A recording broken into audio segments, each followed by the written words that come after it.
Hello, everybody. This is Rick Manning, President of Americans for Limited Government. I'm sorry for laughing. I'm sitting here. We were doing all this stuff to set up and set everything up and get the lighting right and all that. And I wrote some notes and put them on the screen, which you can't see. But in the dark, I can't see the notes. So I took off my glasses because it really doesn't matter if I can read or not. So we're going to go for it. Anyway, I wanted to start today by talking about something that happened a year ago, and it was not a very funny subject. It was a very serious subject. Kabul fell a year ago, Kabul, Afghanistan. The Biden administration is always quick to remind people that the Trump administration had planned to withdraw from Afghanistan. So it isn't their fault that Kabul fell. Only difference is President Trump promised the Taliban that if they moved an inch towards Kabul while America was in the country, they moved an inch, he was going to destroy every single bit of any armament they had, and we were going to unleash air power like it was the first day of the war. So he made it very clear to them that moving at all towards Kabul during U.S. withdrawal was in fact a death sentence for them and their leaders. So it wasn't any. So the difference between Biden and Trump was Trump made a promise about what the consequences were if the Taliban moved while the U.S. moving forces out, whereas Biden collaborated, worked with the Taliban throughout the process, and effectively shut down the ability for the Afghan government to be able to defend itself by denying them the air power that they were so dependent upon and allowing the Taliban to proceed. And oh, by the way, leaving equipment in place, which only could have happened if the Biden administration negotiated that as terms of an agreement for withdrawal, which never saw the light of day. There's no way we leave $80 billion worth of equipment unless we actually negotiated that we would do that. And and leave that for the Taliban kind of as a going away gift. So a year ago, Kabul fell. I asked a friend of mine last year about because we were being told by President Biden and by the generals that they had no idea that the Taliban forces were moving forward, and yet it was common knowledge. I knew it. Everybody I knew it because I was reading reports about it. But we got it from the generals and others saying, this is something that kind of caught us off guard, how fast they moved. And I'm going to just tell you, folks, that's impossible. That's impossible. We have eyes in the sky. The eyes in the sky don't lie. They've tracked the Taliban. They saw the movements of the Taliban troops. They knew exactly what was happening. When Joe Biden got up and had a conversation with the Afghan president and said, "Oh yeah, you guys just need to fight harder, and you'll be able to win," he did so, knowing full well, at least with all of his advisors, knowing full well that the Taliban was moving forward unimpeded, and that there was not, and without the air power to stop them, to slow them down, the Afghan forces were going to collapse. It was inevitable. And it was planned, because you have to either believe that it was an instance of the most gross incompetence by any military staff in the history of the world, or it was planned. And, I really don't want to think that our top military brass are incompetent. Now, the third option, of course, is that they were bringing this to Joe Biden's attention, and he said, "I don't care. I've got a date. I've got to get out. The date is August 31st. That's the date we're going to get out. It doesn't matter if it makes sense or not. We're going to be out of there. I'm going to keep my promise that we'll be out of there on August 31st, regardless of consequences." And so when you operate off of arbitrary made-up dates, then you have created an environment where bad things happen. And that's what happened in Afghanistan. So Kabul fell a year ago. We are going to be spending some time on that over the next couple of weeks. I think it's important to remember some of the things that happened, lift up some of the heroes who really put their tails on the line to be able to make certain that we have a And there's an article that's on Daily Torch. I'd encourage you guys to go to dailytorch.com, check it out. I banged that out on Friday, and it talks a little bit about some of the things we're going to do. But I think there's some things that need to be talked about. First of all, today's a very hard day. As you know, the next 2 weeks will be a very hard day for anybody who fought in country. They lost friends, many lost limbs, they lost their ability. They had traumatic brain injury, PTSD. We saw 20 years of effort of our blood and most importantly our blood, but also our treasure being poured into a place, and found ourselves scrambling to get out in a disorganized, embarrassing way, based upon a president who has absolutely no concept of the damage he can do simply by being just dumb. But we had we want to recognize that a lot of heroic behavior from our troops and from the people who were on the ground. We had 20 years of freedom that people received. People were able to, get educated. A generation of women were able to be educated, for instance. A generation of people experienced some level of freedom that they hadn't experienced since the 1970s. So we were able to give people a taste of freedom, and they're going to have to make a decision on whether or not they're going to try to fight for it in the future. But we were able to give people something they didn't have before. Education, a sense that they could vote for their leaders. Everybody remembers the woman with a purple thumb. Guess what? They actually went and made certain people could only vote once in Afghanistan. What a concept. And so we had so many examples of people, millions of people, positively impacted, positively affected, where their lives were, where they were shown hope, they were shown what freedom looks like. And some argue that, you're better off not knowing what freedom looks like. You're better off never having hope, rather than being in an environment where you have it and it gets squashed and taken away. I would argue living a hopeless life is a life that gives you, basically, is a hard life to have any meaning in, and being shown possibilities and ways to improve yourself, ways to become the person you were built to be by God, is a far greater, is a great gift, as a gift that came because of those people who fought there. And so while it's sad that gift's being squashed now and has been squashed, it's not a terror. We shouldn't diminish what happened there, what the value was, and the people who were helped over the course of that 20-year period. Something people don't realize: Afghanistan, when we left, there was a 50% poverty rate in Afghanistan. Now there's a 95% poverty rate in Afghanistan. In 1 year, the rule of the Taliban has destroyed a vast amount of wealth in that country, and has destroyed the ability to create wealth in that country. And as a result, and it shows what happens when the Islamic terrorist state takes over and destroys hope and freedom. So I think there's some things that we can learn from this. There's some things we need to remember.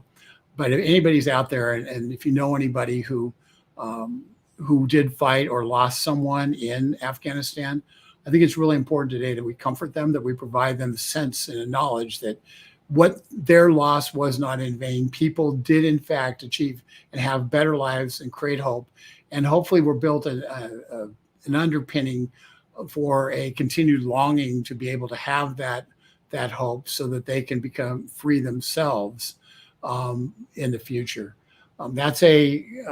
So this was not in vain. The losses weren't in vain. The injuries were not in vain.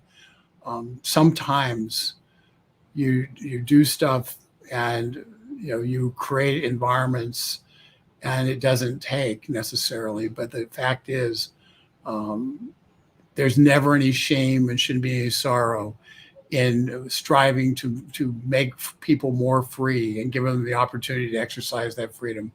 And that's something to be very proud of. And it's the highest American ideal. So I just wanted to say that to people. And if you have anybody who you know who fits that bill and needs to be, reach out to them today and let them know that you appreciate what they did and that it wasn't in vain. It's important. It's important. Suicide amongst our veterans is shamefully high. And we have a number of people who suffer, a lot of people who fought in country, who worked in country, who did sacrifice to be there, sacrifice to help people of Afghanistan who are feeling crummy today. And so please reach out to them and make them and tell them thank you for what they've done, and let them know that others recognize the valor in what they achieved. So we're going to be doing some things in the next few weeks. One thing that I wanted to tell you, just preview. I've got some friends who were heavily involved in getting people out of Afghanistan after Kabul fell, in that 16-day window that President Biden set. And we're working with people behind the wire to try to get in the airport, to try to get people into the airport so they could get out. People who had been interpreters, people who were going to die if they didn't get out. And some of those tales are very harrowing, and I think they've forgotten a little bit. And so I'm gonna do an interview with some people, hopefully later this week on Thursday, where we talk about that, where we talk about what happened, let them tell some stories, because I think there's stories that need to be told. And I think they're ones that you guys will be interested in. I know I am. So that's just one of the things, many things we're going to do.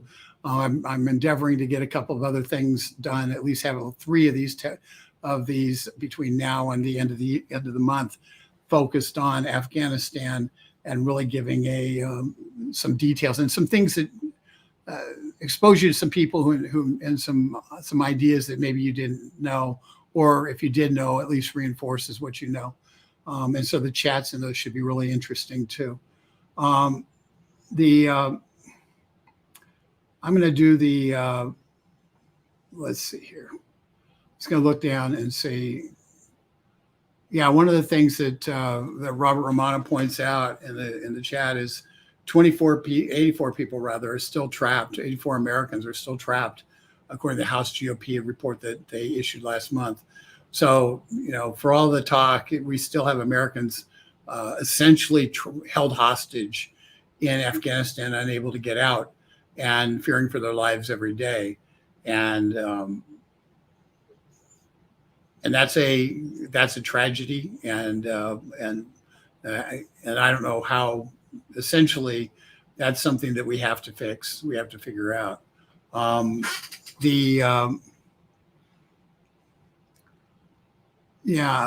think the Taliban do have I'm not sure on the Twitter question about the Taliban having a platform on Twitter, but I think, but if they do, it wouldn't surprise me if they do.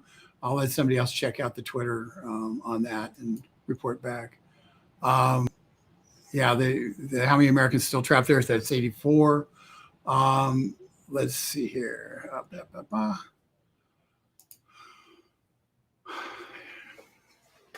Yeah, Linda, that's kind of what they didn't fight for nothing. They didn't fight for nothing. And let me just be clear. If you can make people more free for even a short period of time, and in this case, it was 20 years. If you can make people more free for 20 years, what price freedom? People were free for the first time. Children were raised and were educated. So we have a whole generation of educated children as a result of the people who went in there and did the job that they needed to do. There's nothing to be ashamed about that. That's something to be proud of. That's accomplishment. And it's something that we spent a huge amount of blood and treasure, but we can always know that people experience freedom. Even for one generation of Afghans experience freedom. One generation. It's a, how that looks like over the next generation, I don't know. What I do know is a generation that's experienced freedom is a generation that's going to be very hard for the repressors to deal with and to shut down, because those are the kids who are going to be in the universities. Those are the kids who are going to be in, who are going to be creating an alternative vision for Afghanistan that's not run by a bunch of madras out of Pakistan, who want to repress all society. Since they come from an environment where they experienced repression before, they got relieved of the repression, and now they're being repressed. They understand what freedom is and that hunger. So, Linda, I'm not as pessimistic as you are. I think that there was some stuff good. I think we overspent our time. I didn't think we should be spending $60 billion a year in Afghanistan anymore. And I thought we should get out, truthfully. But you get out under your own terms. You don't get out under their terms. You don't turn the country over. And that's what Joe Biden did. It was like,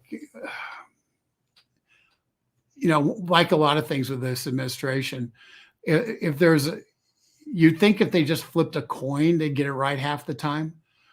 So you sit there and you look at it. How can you always get everything wrong? Well, you get everything wrong if you're focused in the wrong way. Let's do the, we left millions of dollars in machinery and weapons. We did turn the Taliban into one of the most heavily armed nations in the world. We gave the Taliban more machinery, more arms. And I think the most horrific sight that any of us saw was upon the fall of Kabul.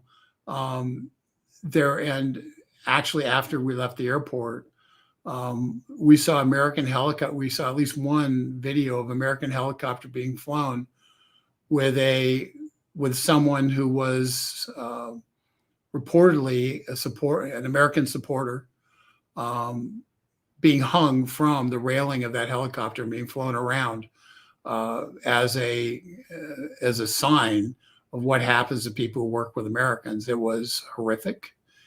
It was. And a year later, it still haunts me.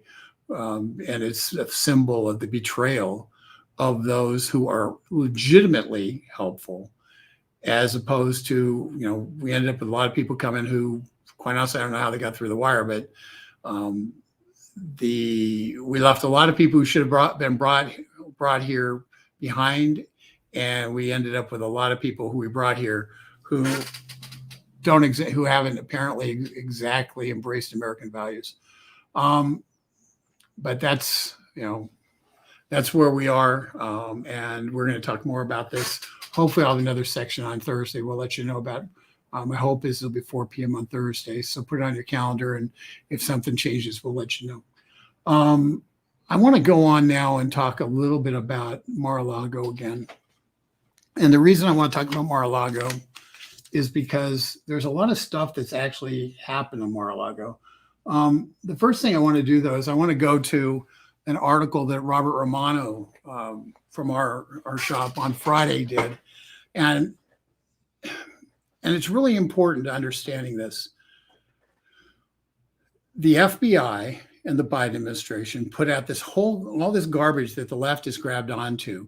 Everything from the Washington Post reporting that there were nuclear codes that they wanted to get, nuclear secrets they wanted to pay that were there, that they had to go in and get. That there was all sorts of classified documents that they wanted to recover that shouldn't have been there, and all this garbage. There was not a single classified document in Mar-a-Lago. Okay, just be clear, not one, because President Trump declassified these documents on January 19th.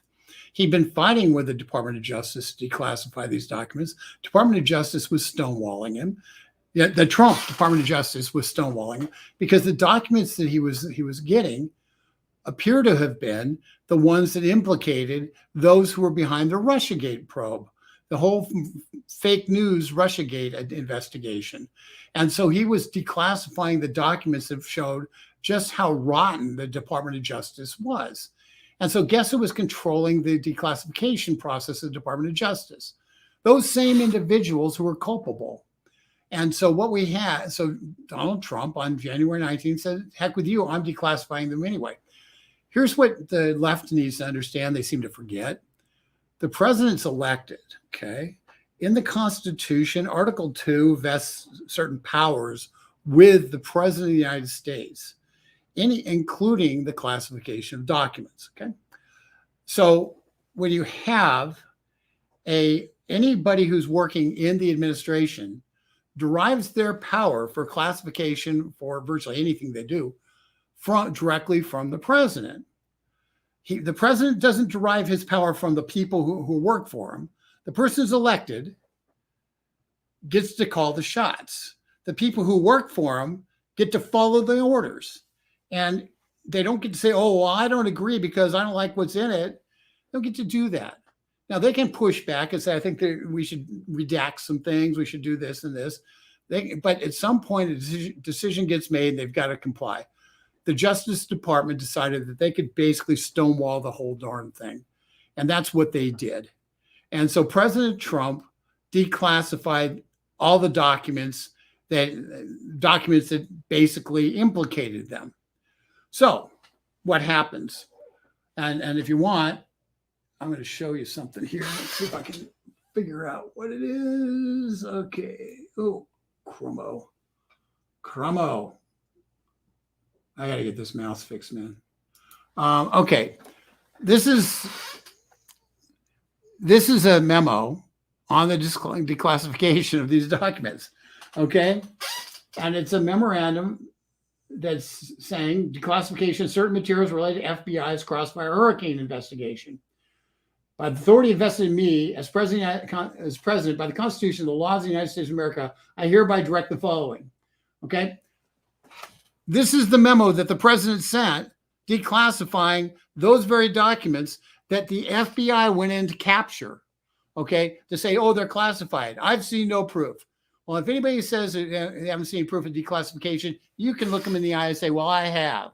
I saw the memorandum of declassification. This is up on you can get this through the Robert Romano article on Daily Torch.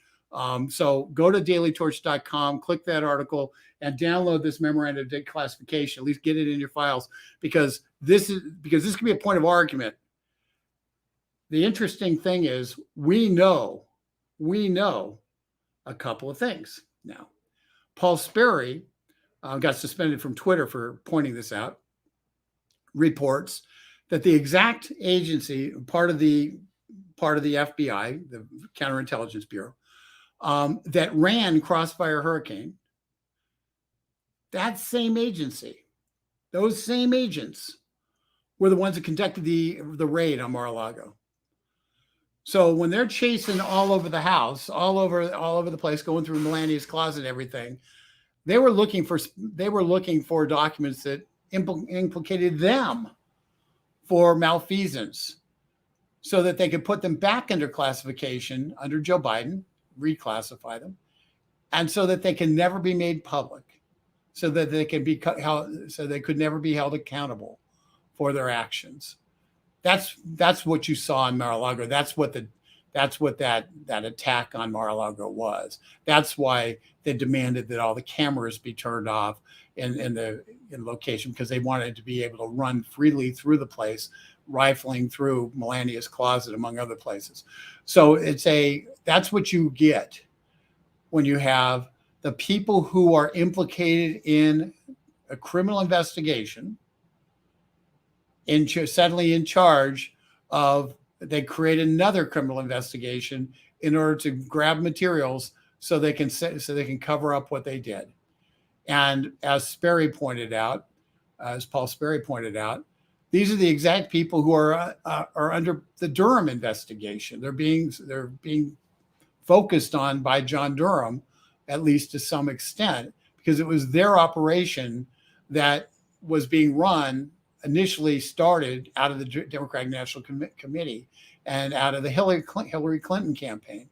So these people were acting as agents for the Democratic National Committee and for the Hillary Clinton campaign. And they don't want anybody to know that. So consequently, they don't want to see anybody see all the classified documents, all the things they had classified as being classified because they didn't want them to get out, that Donald Trump declassified. They were basically, so this was a giant cover-up operation. Now, they were also doing something else, and let's be clear. I'm going to move on from this. I'll go to the Sperry article. And the Sperry article can be found, where is it? It's on Gateway Pundit. So Gateway Pundit's got the Sperry article that you can check out. So when you get down to this, the interesting part about the search warrant is that the search warrant ultimately had a massive open-ended clause.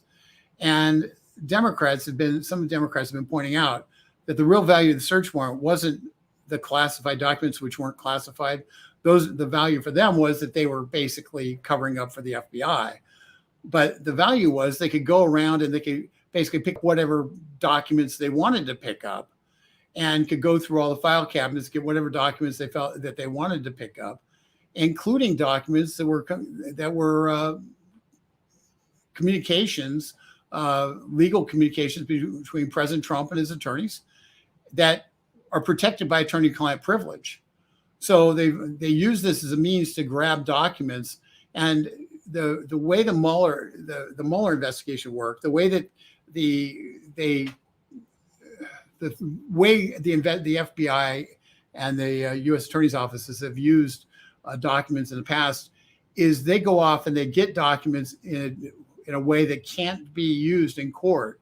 But because of what they learn from those documents, they then go and find other sources that they can then legally get based on information gained from documents that they have. So this is nothing more than the start of the fourth witch hunt, the fourth attempt to impeach Donald Trump. In this case, they're going to try to indict him, put him in front of a grand jury in DC, get an indictment on specious charges, and then be able to, and with an attempt to disqualify him from running for president again in 2024. That's all this is about. It's despicable. It's banana republic stuff. It's beyond comprehension.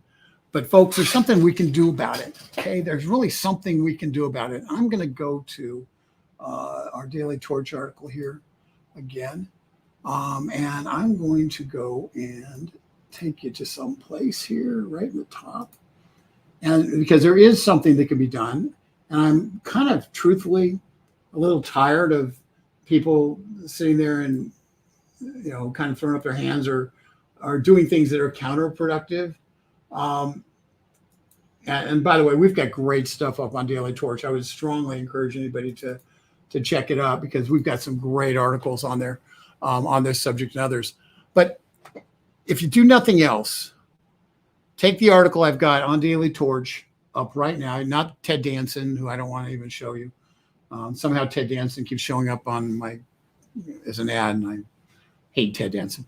But nonetheless, he was a fine character, and he's Sam Malone. But personally, he's a repugnant individual who wants to end personal freedoms for you and I. But anyway, end political persecution. That's on the screen where you go right here. I'll go back one. It's on this screen. You just have to click here to find it. Click here, and then you can go, and it'll scroll down, and you can, and one of those articles will be in political persecution. Let's see if my computer will work. And there it is. And so then you click on that. This is the article that has the link to our campaign to tell Congress to defund DOJ and FBI actions that are investigating President Trump. Very simple. Congress can tell the FBI no. They can just say, we're taking away your money to do these things. And they have to do that. There's no excuse. Congress is going to vote on a budget. Not a budget, I'm sorry, on the spending. The way the spending in the United States works is there's a budget, which they may or may not ever agree on. but there's a budget. But then they have to decide how they're going to spend. And so it's a two-part process. And the appropriators then say, okay, well, we're going to spend this much money. And the appropriators aren't under any requirement that they spend all the money in the budget. So, or spend it the way the budget was originally conceived. So they can literally go and say, you don't like 87,000 IRS agents? Well, fine. We're not funding 87,000 IRS agents. The IRS we're going to put the IRS at the same budget level. We're only going to give the IRS the same amount of money to spend in 2023 as they had in 2022, which doesn't include 87,000 more agents. That's something Congress can do. It takes 60 votes in the Senate to pass the appropriations bill. So if the Republicans say, no, I don't want it, they can stop it. Similarly, this end political persecution campaign is putting emails into every Republican member of Congress. Doesn't matter where you live, you can live in the most blue state or the most blue member. But if you click on here and you send an email, it'll go to every single Republican member of the House and the Senate, urging them to take action, because this is a national issue. It's not just a congressional issue. It's not just a state issue. So people in Oregon need to be able to have a voice just the way people in West Virginia do, or in Kentucky. So, and this gives you that voice. It allows you to be heard. Right now, we got about 850,000, 860,000 emails into Congress. We need to get that over 1 million. I'd hoped we'd be over 1 million last week, where we fell a little short. So take this article, send it around, share it, make it so your friends see it, and encourage people to send an email to Republican members of Congress urging them to defund this attack on Donald Trump, this persecution of Donald Trump. It's a simple thing. It's a low-cost thing, but it matters. The members of Congress in Washington, D.C. got their fingers in the air. Do the people really care, or is this just a few people yelling? Well, I can yell all I want, but if my yell is accompanied by 1 million emails, that's a much more powerful, loud yell than if it's just me. So help me out, do this, and help yourself out, because I think this is important. Click on that, and you know how to get there. I'm going to go to some comments now.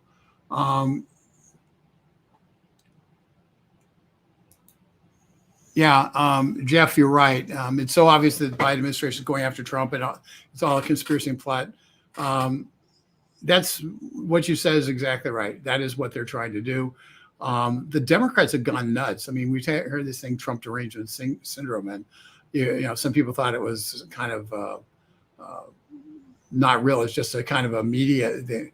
It was the media attempting to get more clicks on their websites and more eyeballs on what they were doing. But the truth of the matter is, when the most conservative of Democrats, I use that term kind of with some trepidation, when the most conservative Democrats are dead set in terms of attacking Donald Trump, understand he scares the heck out of them. And the fact that we haven't heard from people like Mitch McConnell defending him tells you a lot also.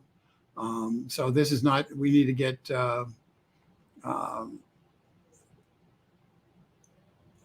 we need to get something done. Let's see here.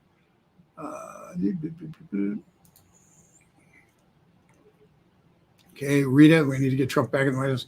Yeah, well, the earliest anybody's going to get in the White House besides Team Democrat, it's going to be January 20th at noon, 12:01 actually, on 2025.